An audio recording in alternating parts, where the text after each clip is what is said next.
Muy buenos días, martes 29 ya de abril, penúltimo día del mes de abril de 2025. Bienvenidos un día más a las emisiones del canal de YouTube de Periodista Digital que arrancamos en este punto, cuando recuperéis este enlace, a las 9 de la mañana de este martes, nuestro formato económico, Generación Euro, al que seguirán a partir de las 10, es decir, dentro de exactamente una hora en la retaguardia, nuestro formato político, con invitados como Eduardo García Serrano y Sergi Fidalgo, nuestro querido amigo director del Catalán.es, después 24x7 el espacio de Alfonso Rojo y durante todo el resto de la jornada, pues el resto de espacios también que componen nuestra producción diaria, La Burbuja, La Segunda Dosis, amén de otros espacios semanales que también conforman nuestra parrilla de actualidad, cada vez más nutrida y cada vez con más respuesta por vuestra parte, cosa que no pasa un solo día sin que os agradezcamos. Somos ya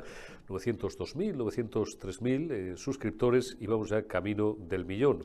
Si quiere, y aunque solo sea, y se lo digo en público y se lo digo en privado, como broma, para que el editor y el director de esta casa tenga que echar el resto, don Alfonso Rojo, y haga una fiesta de celebración del millón de suscriptores que sea recordada en la profesión y en todo Madrid durante muchísimos años. Bueno, pues salvada la humorada y recordándoos una vez más que pinchéis en la pestañita de suscribir, si no lo habéis hecho todavía, cosa que dudo, porque cada vez, insisto, sois más, o incluso en la pestaña de unirme, donde por lo que valen 2 cafés, ni siquiera 2 cafés, 1,5 café al mes, pues podéis convertiros en miembros, si quieren, miembro bronce de esta gran familia de Periodista Digital y acceder a contenidos exclusivos y, bueno, pues a la posibilidad incluso de presenciar alguna de nuestras emisiones en directo y otras ventajas. Y si no, en cualquier caso, como dice siempre nuestro editor y director Alfonso Rojo, al final de su programa,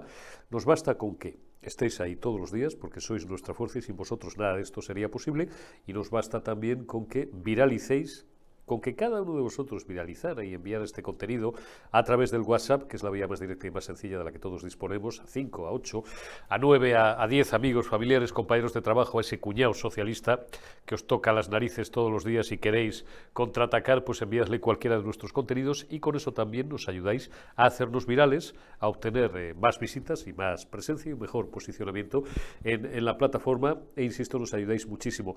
Arrancamos hoy con el gran César Sinde, nuestro formato económico, y tocando pues algunos asuntos que son del máximo interés. Básicamente, don César, buenos días. Muy buenos días. Pues por su repercusión económica, estábamos charlando antes de arrancar, unos segundos antes de arrancar esta grabación, todo lo que tiene que ver con el salario mínimo interprofesional, porque esa, sobre todo, amén de otras muchas cosas, de inepta políticamente y de algunas cosas más, esa profesional de la demagogia, que es Yolanda Díaz, vicepresidenta segunda y ministra de Empleo, quiere volver a subir todavía una vez más el salario mínimo y ya van X, hasta dejarlo como mínimo, don César, en 1.200 euros netos al mes. Sí, sí. No es baladí el recordar, y lo hacemos siempre que hablamos del salario mínimo, entre otras muchas cosas, el atentado que esto supone a los autónomos societarios y a los pequeños empresarios, al señor que tiene un bar, una peluquería, un comercio, etc. Sí, sí. Recientemente, en Las Cosas del Comer, tuvimos en entrevista a don Lorenzo Amor, al presidente de la Asociación de Trabajadores Autónomos y vicepresidente de la COE. Y ahí nuestros espectadores, si quieren refrescar un poco la coyuntura, ahí él lo explicaba perfectamente, ¿no? Cómo eso ha provocado una sangría, por ejemplo, entre los autónomos empleadores, que son prácticamente, si no me falla la memoria, decía don Lorenzo, casi 1 millón de autónomos que sostienen puestos de trabajo por cuenta ajena, y cómo el salario mínimo interprofesional ha derrumbado la continuidad económica de los autónomos empleadores, ¿no? Eso es una de las muchas lecturas. Pero en lo que estamos hablando ahora con Yolanda Díaz es que eso, como muy bien comentabas tú, quiere llegar a esos 1.200 de sueldo mensual, pero hay que recordar otra cosa. Mañana martes el Consejo de Ministros aprueba la rebaja de la jornada laboral, dejándola en 37,5 horas semanales sin rebaja salarial aparejada a ese menor tiempo de trabajo, con lo cual esto ya va a ser otra subida más encubierta de los costes laborales para las empresas. No contenta con eso, la señora Díaz quiere seguir provocando un daño enorme a la economía con la subida del salario mínimo interprofesional. Pero la cosa no acaba ahí, Eurico, porque esto es más sangrante, nunca mejor dicho, porque Díaz quiere ahora establecer una subida automática del salario mínimo interprofesional, de forma que siempre sea igual al 60% del salario medio que haya en España. de forma que según las tablas salariales y según los sueldos que tiene toda la población activa que está perfectamente acreditado ante Hacienda, se calcula el sueldo medio que tiene la economía española y en base a eso se establece que el salario mínimo interprofesional sea siempre del 60% del salario medio, de forma automática. Con independencia, modal, sí. Claro, con independencia de qué sector productivo estemos hablando. Por ejemplo, los sindicatos agrarios ya han denunciado, las asociaciones agrarias como COAG o ASAJA, ya han denunciado que la subida del salario mínimo interprofesional se hace de espaldas al campo y que destroza absolutamente su escala de costes. Teniendo en cuenta además lo poco que les pagan por su producción, eso hace todavía menos viable la continuidad de la producción agrícola y de la producción ganadera, y de que España produzca los alimentos que necesita para comer y de que dependamos de la importación de alimentos de otros países. Y ya sabemos todos, por la experiencia con la pandemia, lo malo que resulta depender de terceros países para tener productos básicos y no tener una producción fuerte a nivel nacional, ¿no? Por ejemplo, eso es una de las muchas derivadas de la subida del salario medio. Pero también dice, ahora si el sueldo medio actualmente está en los 2.273 euros brutos mensuales, el 60% serían 22 euros adicionales, otra subida más, y con eso ya llegaríamos a los 1.206 euros brutos mensuales. Este sueldo supone, aquí ya empezamos a hablar de las derivadas nefastas para la economía, este sueldo bruto supone un coste total para el empleador de 2.000 euros por la fiscalidad que va asociada al trabajo. Claro, por los impuestos que lleva aparejados la contratación. Exacto, con lo cual, otra vez vemos que no es lo mismo lo que cobra un trabajador en su cuenta corriente, lo que le entra, porque eso es lo que queda después de lo que le trincan, evidentemente. De lo cual se deduce, y esto lo hemos tocado muchas veces, César, que la propuesta que hizo Antonio Garamendi, que además tampoco es nueva del señor Garamendi, con todo el respeto, sino que de esto se lleva hablando ya mucho tiempo, la conveniencia, yo soy muy fan de eso, y supongo que tú también, creo que de esto tú y yo no hemos hablado nunca, digo los dos en una misma emisión, de que la nómina que reciba el trabajador sea la nómina de todo íntegra, efectivamente, íntegra. No el nominal, sino y que luego Hacienda te entre en tu cuenta a trincarte. Efectivamente. Para que tú veas directamente lo que te trincan. La parte de IRPF, que es la que te descuenta tu empresa, el porcentaje de seguridad social que te descuenta tu empresa, posibles embargos si los tienes, pero eso son otras hierbas, etcétera, etcétera. Que te llegue la nómina íntegra. Así podrías ver en tu cuenta como todo de un lo que sueldo te van de quitando. 2.100 o 2.200 brutos, a ti te quedan 1.200 y pico. Sí.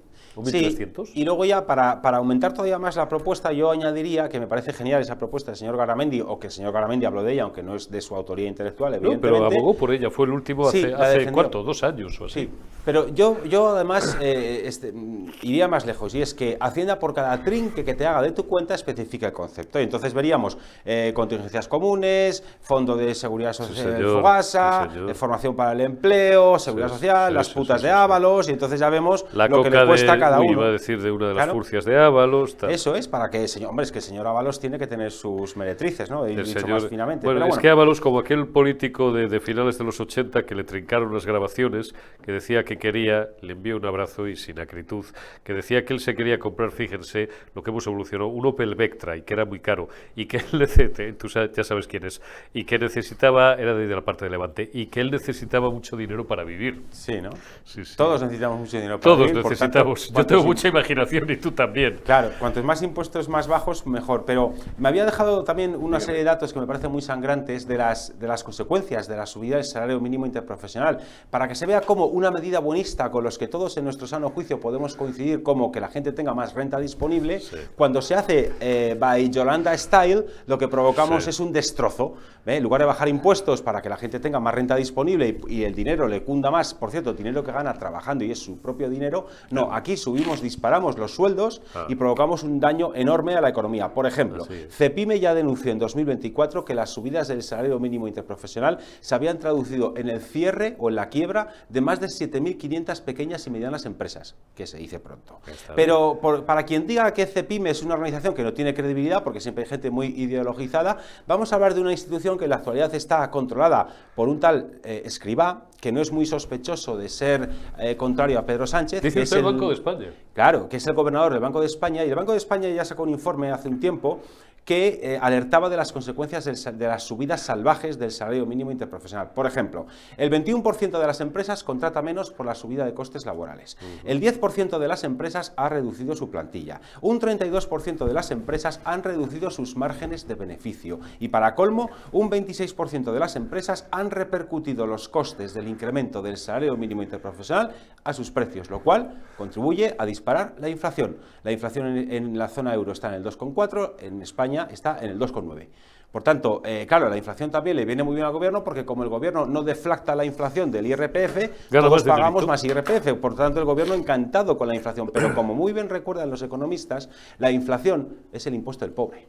Claro. Es el impuesto de los pobres, porque cuanto con el más... mismo dinero puedes comprar menos cosas. Exactamente, claro. Exactamente. Entonces, ese es el problema. Así que el señor Escrivá ya ha puesto negro sobre blanco algunos de los perversos efectos del salario mínimo interprofesional, y esto está dicho por el Banco de España. Si quien no quiera creer a Cepime, que por cierto, Cepime también ya ha cuantificado que la subida salvaje del SMI ha destruido nada menos que 217.500 puestos de trabajo. Es decir, 217.500 personas que se han ido a la P. suspensivos calle gracias a la señora Yolanda Díaz.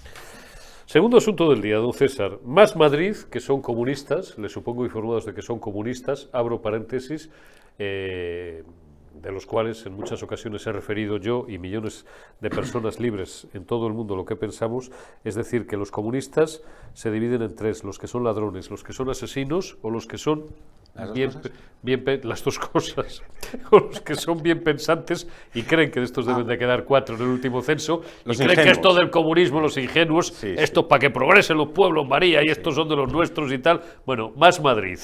Permíteme un inciso. Ayer veía en redes sociales una foto muy buena de comparativa entre dictadores muertos, ¿vale? Sí, y comparaba al dictador Franco con el dictador Castro. Y de Franco decía, el dictador Franco cogió una España que estaba destrozada por la guerra civil y que estaba económicamente hablando en la Edad Media, y la convirtió en la 9ª potencia mundial, que es lo que era España en 1975. El dictador Castro cogió el país más rico de su área geográfica y lo ha convertido de todo el Caribe. Eso es, de todo el área del Caribe. Eso es, y lo ha dejado convertido en el país más mísero de toda América. Más miserable de toda Por lo cual, visto los resultados económicos de ambos dictadores, podría decirse que hay dictadores que gestionan bien la economía y hay dictadores que la gestionan nefastamente. Sí. Pero esto entiendo que es muy fascista decirlo. Es muy fascista. Ahora te voy a pasar, Omar, en 2 minutos, mientras César comienza el desarrollo de este segundo asunto, un total que pesqué ayer o anteayer fenomenal de un paisano, debe ser la calle Preciados de Madrid, por la zona de Callao, me da la sensación, hablando de su experiencia con Franco. Bueno, Más Madrid quiere penalizar a los propietarios de viviendas vacías que lleven con esa vivienda, segunda vivienda o tercera vivienda y tal, que esté vacía desde hace más de 2 años. ¿Cómo es esto? Pues lo primero que hay que recordar es que la gente que tiene en propiedad una vivienda hace el uso de ella que considera oportuno, y que entrometerse a ver si la vivienda está o no vacía es una excusa más de quitarle a la gente su dinero. Y hay que recordar también que la forma en que se determina que una vivienda está vacía es más que discutible, porque se entrometen en algo que afecta a la privacidad de las personas, como son ver los consumos de agua, luz y gas que tenga esa vivienda, de forma que si se determina que esos consumos son anormalmente bajos, se decreta que la vivienda está vacía. Pero, oiga, ¿y usted quién narices es para entrometerse a ver las facturas de agua, luz y gas de mi vivienda? ¿Y por qué no respeta usted mi confidencialidad? En primer lugar. Además de que yo uso mi vivienda como quiero, o además de que yo, por ejemplo, pues puedo tener un padre dependiente o una madre y me tengo que ir a cuidarle durante 1 año a su vivienda y la vía la he dejado cerrada por eso, o porque yo a lo mejor tengo una vivienda, me han hecho un contrato laboral por 1 año en una ciudad distinta a la mía, he ido allí para probar y la he tenido cerrada este tiempo, o porque la casuística es tan infinita, hay tantas casuísticas como personas, que entrometerse a ver qué uso hace cada cual de lo que es suyo es una de las medidas más totalitarias y asquerosas que puede haber. Pero como Más Madrid, como buenos comunistas, como decías tú, lo justifica en base a buenismo, pues dicen estos señores que hay que desincentivar la demanda especulativa, que a su juicio tiene como finalidad disparar los precios del alquiler y además reduce la oferta para quienes quieren comprar para vivir. Pues señores, es todo lo contrario, porque aquí no hay demanda especulativa. La persona o empresa que compra una vivienda para alquilar y la pone en el mercado del alquiler, lo que está haciendo es justo lo que hace falta: ofrecer vivienda. Porque la oferta de vivienda en alquiler, según Idealista, se ha desplomado hasta un 50% en algunas zonas de España. Por tanto, nadie compra para especular. Quien compra una vivienda para alquilar también está comprando una vivienda para vivir. porque se la ofrece a un tercero y que paga una renta por el uso de la vivienda. Pero vamos a ver, un alquiler de toda la vida. De todas formas, esto de especular, a mí siempre me han llevado los demonios. Yo he tenido gente en mi entorno de izquierdas o muy de izquierdas, pero con el dinero de los demás, lo mío y lo de los demás a medias, decía siempre mi padre. Y era gente que alquilaba varias viviendas. Y, por supuesto, no conozco ninguno o que las enajenaba. En su caso, enajenar es vender. Irene Montero, enajenar, vender. Precio de adquisición, la vivienda, no el propietario. Precio de enajenación, no el propietario. Yo entiendo que a lo mejor Irene Montero y la niña de la curva, ¿cómo se llama? Ione Belarra. Iba a decir Macarra, es que siempre me sale Macarra. Ione Belarra, confunden esto de enajenar con trajinar, pero no conozco a nadie, salvo que las circunstancias del mercado se lo requieran, que lo venda por menor precio del que lo ha comprado. Pero eso no era especular para ellos o para ellas o para ellos. Especuladores solo éramos los que nos dedicamos a la bolsa. Eso de la bolsa, que es de tíos ricos, capitalistas, hijoputas, ladrones y tal. Y el piso que te han dejado tus padres, comunista de Visa Oro, ¿qué lo has vendido? Bueno, ¿por menos dinero del que lo compraron tus padres o del que lo compraste tú? Claro. Bueno, hay un vídeo muy famoso. Eso es especular, ¿no? Sí, hay un vídeo muy famoso de Irene Montero que en un acto una señora se le acerca y le pregunta que cómo es que se ha podido comprar un chalet de 600.000 euros. Sí. Irene Montero, muy hiperventilada, dice: pues mire señora, porque yo tuve un padre que con 60 años falleció de cáncer y me dejó una herencia. O sea que Irene Montero sí pudo heredar, pero los demás no podemos, ¿no? Y luego, por otra parte, ¿quién especula? Especula cuando tú vendes una vivienda a un precio mayor del que la compraste, sí. Pues entonces eliminemos el impuesto de plusvalía municipal, porque la plusvalía municipal, entre otras cosas, te cobra eso, que es precisamente... Es un robo y lo perpetran los ayuntamientos. La plusvalía municipal, impuesto sobre el incremento de valor de terrenos de naturaleza urbana, es un puto robo, sea el ayuntamiento del color que sea. Y además, exacto, y además que es más que discutible, porque en un mismo terreno que hay un edificio en el que tiene 5 plantas, en esas 5 plantas en altura hay muchas viviendas que se asientan sobre el mismo terreno. Entonces a ti te cobran por el incremento del valor de los terrenos cuando es un terreno que no es 100% tuyo. La vivienda sí, pero el terreno no, porque tú tienes una vivienda, pongamos por caso que un edificio que se asienta en un terreno que tiene 100 viviendas, tú tienes un 1/100 un 1% del terreno, porque es donde se asienta tu vivienda. En fin, es ridículo. Pero luego además te cobran el IRPF cuando vendes una vivienda. La misma vivienda por la que ya has pagado un IVA al comprarla y has pagado esa plusvalía cuando la vendes. En fin, es un derroche de impuestos lo que hay con la vivienda. Pero tremendo. La justificación que hace Más Madrid para poner todavía más impuestos con la vivienda, lo que quiere es un nuevo impuesto para aquellos que tengan casas vacías en sus viviendas por más de 2 años y que la cuantía de ese impuesto sea proporcionalmente mayor al tiempo que esa vivienda no está habitada. Cuanto más tiempo esté cerrada según ellos, más caro sería el impuesto. Pero ahí no acaba todo, porque dice que ese impuesto contra la especulación también se tiene que aplicar a las entidades jurídicas que compren vivienda y la vendan más cara o alquilen por un precio mayor al referenciado por el gobierno. Es decir, que si tú alquilas o vendes una vivienda a un precio superior al que te marca la Unión Soviética de Moncloa, te tienen que penalizar. En lugar de el precio de mercado, o en lugar de, oiga, yo os he comprado un piso por 50.000, lo he reformado y donde antes era un piso que era inviable vivir, he puesto una cocina nueva, baños nuevos, suelo nuevo, armarios nuevos, electrodomésticos nuevos, lo he reformado integralmente y lógicamente eso tiene un aumento de valor. No estoy especulando, he incorporado valor a esa vivienda tras la reforma y la vendo a mayor precio. Bueno, pues según Más Madrid te tienen que clavar después de haber hecho todo ese trabajo. O también un recargo especial en el IRPF a los particulares para los que vendan o alquilen más caro de lo que dicte el gobierno. También en el IRPF, porque actualmente los contratos que se firman de alquiler desde la ley de vivienda, si se alquila para primera vivienda y eres un particular el que alquila, están exentos la renta al 50%. Pues ahora quieren lo contrario, quieren un recargo especial cuando no alquiles a los precios soviéticos del gobierno. Y por si todo esto no fuera poco, Más Madrid pretende también triplicar el impuesto de transmisiones patrimoniales del 6% actual al 18% cuando se trate de grandes tenedores y particulares que compren vivienda. Es decir, que si un gran tenedor que compra otra vivienda para alquilarla y por tanto está haciendo lo que necesitamos para abaratar el precio del alquiler, que es ofrecer más vivienda, le quieren clavar más impuesto de transmisiones patrimoniales. Con lo cual, si te cobran más impuesto de transmisiones patrimoniales por ser un gran tenedor y comprar una vivienda adicional que poner en el mercado del alquiler, vas a poner los alquileres más caros, porque a ti te han encarecido tus costes. Con lo cual ahí se ve lo nefasto que es esta medida y los particulares 3/4 de lo mismo. Más Madrid, como el resto de la izquierda, está intentando ocultar que son es la legislación del gobierno, las tres grandes medidas que ha tomado el gobierno en relación al alquiler, la que ha hundido la oferta de vivienda en alquiler, y de Ista te lo explica muy bien, y por tanto han disparado los precios. En 2019 alargaron la duración de los contratos de alquiler contra la voluntad de los propietarios, primer bajón en la oferta de vivienda. Sí, en 2020 el decreto 11/2020 que impide recuperar la vivienda a todos aquellos propietarios cuyo inquilino no le paguen el alquiler si este inquilino es declarado vulnerable. Ese fue el segundo bajón de oferta en el mercado del alquiler. Y el tercer bajón fue el que se ha experimentado a partir de mayo del 23, cuando el gobierno aprobó la ley de vivienda, que tiene un montón de cláusulas que son contrarias al derecho de uso de la vivienda por parte de los propietarios y que ha espantado todavía más la oferta en el mercado del alquiler. En ciudades como Barcelona, en los últimos 6 años, la oferta de vivienda en alquiler se ha desplomado un 75%, donde allí están activas las zonas tensionadas y el tope de precios al alquiler.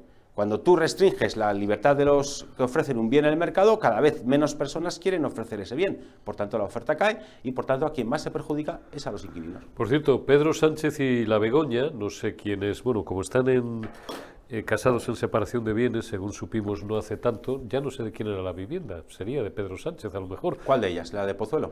No, una que tenían en Madrid. Ah, el pisito de estudiante, el picadero de Pedro Sánchez que tenía el jovencito que le compró su padre, ¿no? Eso era de su padre, ¿verdad? Que lo tenían alquilado. Sí, ¿por qué no lo regalas, tío? ¿Eh? Porque no sé cuántos metros tenía ni cuánto pide, pero sí, que lo regale también. Si no recuerdo mal, era un apartamento de un solo dormitorio que lo tenía cuando era estudiante en una zona buena de Madrid, no recuerdo cuál era. Pues por la zona centro, no te digo Sol, sí. Pero por ahí, por la zona centro. Sí, sí, claro, claro. Bueno, pero esto ya ha sabido, por ejemplo, en la Comunidad de Madrid, los destacados líderes de la izquierda nunca viven en municipios sociales como Fuenlabrada. O Rivas Vacía Madrid. No, todos viven en Las Rozas, Pozuelo, Majadahonda. Claro, ¿vale? la izquierda pija. Donde, por cierto, en Majadahonda, en Pozuelo del Alarcón no ha gobernado jamás la izquierda desde el año 75 que volvió la democracia. Ni gobernará. Nunca ha gobernado. Ni gobernará. En Pozuelo del Alarcón nunca ha gobernado la izquierda. Bueno, pues ahí es donde vivía Pedro Sánchez. Ahí vivía Pedro Sánchez, con la pija de Pozuelo, sí, que le pagó la primera campaña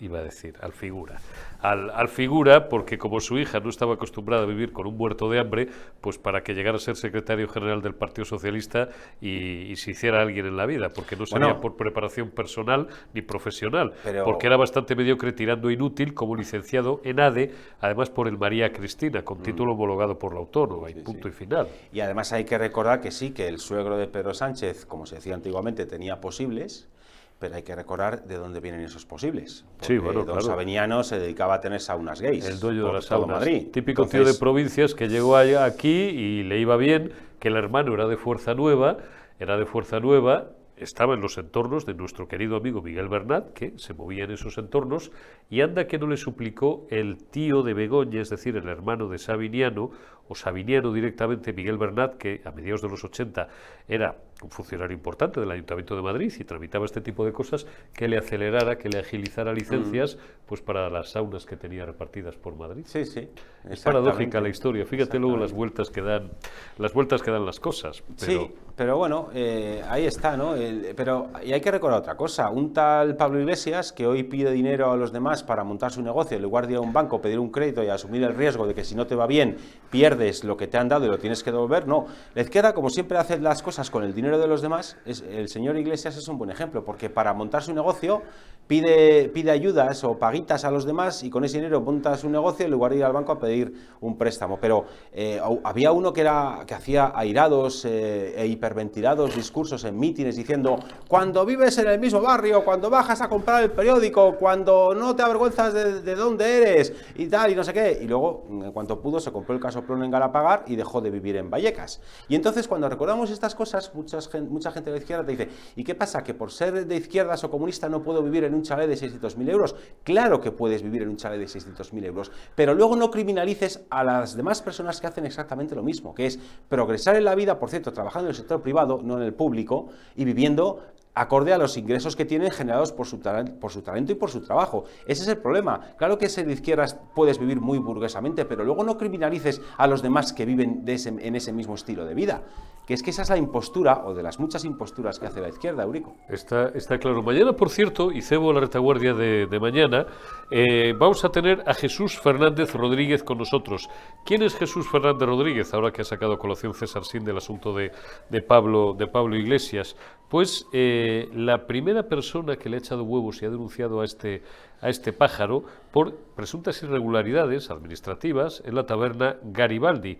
Una denuncia que fue admitida pues ante, creo que es, no sé si lo digo con exactitud, ahí está, la Dirección General de Salud Pública de la comunidad, y por la que ya, no sé si la comunidad o el ayuntamiento han empezado a sancionar a ese local mugriento por lo demás, porque solamente he visto desde fuera. Bertrán ha entrado alguna vez, tiene una pinta de guarro de tres pares, ¿no? Y donde sirven cosas que no deberían servir, pues en función de la licencia que tienen. Será mañana a las 10. No os perdéis nuestra entrevista con Jesús Sánchez Rodríguez. Tercer asunto, don César, de hoy. Sí, pero un inciso, si me permite, sí, dale, de eso. Dale. Es que por redes sociales se ha publicado también la carta de la taberna Garibaldi y ha habido mucho cachondeo porque han acusado a Pablo Iglesias de ser todavía más especulador que el señor Roch. Porque el señor Iglesias te vende una ración de salmorejo a 7 pavos. Ah, sí, lo vi el otro día. Y en Mercadona tú te compras un litro de salmorejo, si no me falla la memoria, por 1,25, si no recuerdo mal. Por 1,25, por 2 euros, sí, o 1,30, una cosa. Y el señor Iglesias te vende, que no un litro, sino mucho menos, que será lo que es una ración, pues como mucho serán 200 o 250 mililitros, como mucho lo que es una ración, que seguro que además estará permanentemente aderezado con la mugre del ambiente. Y tú fíjate otra gran coherencia del señor Iglesias, que hay que echarle huevos para comer ahí con la pinta de sucio que tiene el local y de sucios que tienen todos, pero bueno. Eso también. Pero tú fíjate de las muchas, otra de las cosas en las que se ve la estafa que es Pablo Iglesias, porque él en un momento determinado, cuando estaba en el cenit de su carrera política, decía que no quería que España se convirtiera en un país de camareros, despreciando, por cierto, a los camareros. A la mujer, que es una individua que gana 16.000, 15.000 o 16.000 napos al año, o sea, al mes, perdón, al mes. Esto hay gente que no lo gana ni al año. Sí. Fregando escaleras. Irene, lo que te ha cundido Mercadona y el... Eso, no, pero hay un vídeo muy bueno, creo que lo hizo de Jordi Évole, que era debatiendo Pablo Iglesias contra Albert Rivera. Y Pablo Iglesias decía que le parecía indecente lo que ganaba un eurodiputado. Y ahora su mujer está cobrando ese sueldo indecente, claro, porque por coherencia. Y luego eso, esa crítica tan asquerosa que hizo, esa frase tan asquerosa y falta de respeto hacia la gente que trabaja en la hostelería, que no quería una España de camareros. Oiga, ¿y usted qué se ha montado? ¿Una taberna? Bueno, y además con el dinero de los demás. Nosotros, los que somos libres, tampoco queremos una España de ladrones, ni de asesinos, ni de puteros, ni de farloperos, ni de socialistas, ni de comunistas. No queremos una España con ninguno de estos gremios de hijos de Satanás, ya lo sabéis. Tercer y último asunto, vamos con, ya que estamos hablando de asesinos y de muertos, pues no sé por qué se nos ha venido a la cabeza, no tiene nada que ver, no se hagan ustedes líos, fiscalía tranquila, se nos ha venido a la cabeza el ministro de Sanidad cuando por negligencia criminal culpable, pues según dicen muchos y según se ha publicado hasta la saciedad, perdieron la vida, es decir, murieron como perros, porque los dejaron morir como perros, como ratas, como la rata de la hostelería, 150, 180.000 españoles, Salvador Illa. La fuga de empresas de Cataluña, siendo Illa lo que es a día de hoy presidente de la Generalitat, no es que sea un hecho, es que es una hemorragia, no es una sangría, es una hemorragia, no para de crecer. Sí, es una noticia que publica hoy The Objective y que no tiene desperdicio, porque según los datos del Colegio de Registradores de España que ha cribado The Objective, indican que entre agosto del año pasado y marzo del 25, la salida neta de empresas de Cataluña, las que han llegado, menos las que se han marchado, ha sido de 187 sociedades, y esto supone la mayor de las 17 autonomías en cuanto a saldo neto de empresas y el peor dato en 6 años para la región.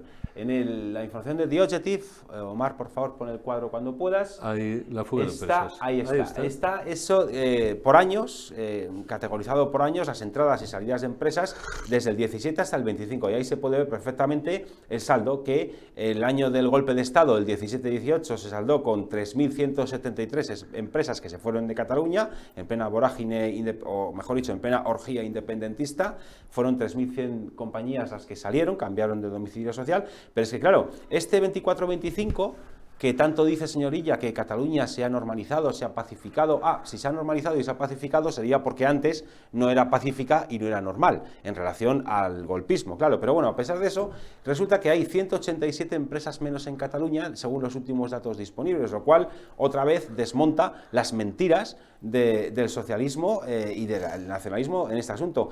Por otra parte, en el año 23-24 también hubo un saldo neto negativo de 162 empresas que se fueron en 2023-2024. En el año 22-23, 93 empresas menos. En el año 21-22, 150 empresas menos. Y así vamos. ¿Y por qué pasa esto? Que es lo grave, porque aunque gobierne el Partido Socialista de Cataluña, es el mismo perro con distinto collar, pero es lo mismo, porque los problemas que tiene Cataluña es, el primero, una fiscalidad que es la más alta de España, tanto para empresas como para particulares. En segundo lugar, una falta de libertad agobiante y asfixiante, según la cual hasta estudian o espían, mejor dicho, qué lengua usan tus hijos en el patio del colegio. Donde tú, si quieres estudiar en español en Cataluña, no puedes, con la excusa de proteger el catalán. Pero digo yo que son las personas las que tienen derechos y no las lenguas. Por tanto, quien quiera estudiar en catalán, tanto en la enseñanza primaria, en la secundaria como en la universitaria, fenomenal, pues que estudie en catalán. Pero la pregunta es, ¿y quien quiera estudiar en español en Cataluña, por qué no puede? Pues no quieren. Ya sé que no quieren, pero ¿por qué? Bueno, salvo que sean sus hijos y los lleven al liceo francés, al liceo alemán. Eso sí. ¿Te acuerdas? Claro. Pues como Montilla, como Artur Mas, como toda esta gentuza. Por supuesto. Pero, o si tú inviertes, montas un negocio, arriesgas, generas puestos de trabajo y haces una actividad para ofrecer un producto o servicio, si luego quieres rotular tu negocio en español, te multan. Y no solamente te multan, sino que antes de la multa hay asociaciones subvencionadas por la Generalidad de Cataluña como Òmnium Cultural, también llamada Òmnium Cultural, que te manda delatores para que protesten por el tema de que el rótulo de tu negocio está en español, o porque si tienes un restaurante y te da la gana poner la carta en español, pues te multan. Pero la triquiñuela fiscal que siempre hacen es que las cartas de los restaurantes tienen que estar al menos en catalán. Esa es la trampa. O que los rótulos, o que los rótulos de los comercios tienen que estar al menos en catalán. Oiga usted, pero vamos a ver, si yo soy una hamburguesería y me llamo Burger King, que traducido del inglés al español, no voy a descubrir nada nuevo, es el rey de la hamburguesa. Yo puedo tener un negocio que se llame Burger King, el rey de la hamburguesa, en inglés, y no pasa nada. Ahora, si pongo el rey de la hamburguesa en una hamburguesería, multa, no puedo. Pero estamos locos. Es que el desquiciamiento, bueno, lo último que hemos visto es que los trabajadores de Renfe, que van a ser transferidos a la Generalidad Catalana cuando se transfiera a las cercanías, ya han dicho todos que no quieren depender de la Generalidad de Cataluña. Porque ya salió, Esquerra ya está confirmando que van a exigir a los trabajadores que pasen a ser gestionados por la Generalidad de Cataluña en los servicios ferroviarios de cercanías, que les van a exigir acreditar el C1 de catalán. Entonces, es que hasta para ellos mismos es absurdo. Cuando tú tienes que ir al médico porque por desgracia tengas un cáncer, ¿tú qué prefieres? ¿Que te atienda un médico, un oncólogo que hable catalán, o que te atienda el mejor oncólogo que solo hable español? Porque digo yo que el catalán, o sea, el cáncer le da igual para expandirse por el cuerpo el idioma en el que se hace la consulta entre médico y paciente, ¿no? Me han llegado a salir cosas tan desquiciantes en Cataluña. Algo que sea un cáncer con perspectiva de género también, ¿no? También. O con criterio absurdo de cohesión territorial. Bueno, espérate, porque al margen del nacionalismo, otro de los grandes riesgos que corren los profesionales sanitarios es, yo estoy esperando que salte, como pasó en Francia y en otros países, que salte el típico caso de una persona transexual que se autoperciba mujer, que pretenda ser pasada a consulta por un ginecólogo, y que el ginecólogo se niegue, obviamente, porque un hombre, aunque tenga apariencia de mujer por el maquillaje y el vestuario, no tiene los órganos sexuales propios de las mujeres, porque no es una mujer, aunque se autoperciba de esa manera. Y entonces, como el ginecólogo se niegue a atender a una transexual, entonces le pone una denuncia por discriminación. Pues estas cosas tan de frenopático que pasan, pues en Cataluña pasan cosas, por ejemplo, cuando hubo la oleada de incendios hace unos años, hubo problemas porque la Generalidad de Cataluña hablaba en catalán a los pilotos de aeronaves de extinción de incendios que se enviaron del resto de España para ayudar a sofocar los fuegos, y crearon problemas de comunicación y de coordinación. Yo les hubiera tirado el agua sobre la plaza de San Jaime. Ya. Pues así van. Es que el nacionalismo es absurdo para todas estas cosas. O, por ejemplo, exigir a los conductores de ambulancia que hablen catalán. Cuando lo que importa de un conductor de ambulancia, oiga, es que sepa conducir bien para llevar a una persona que está necesitada de atención sanitaria al hospital y que llegue antes. Claro. Pues así de absurdo es el nacionalismo, Eruco. Así de absurdo es el nacionalismo. Gracias, don César Sinde. No os vayáis, hasta aquí Generación Euro, pero no os vayáis, digo, porque dentro de unos minutos arrancamos la retaguardia, formato político, hoy con Eduardo García Serrano de Saque. Hasta ahora mismo.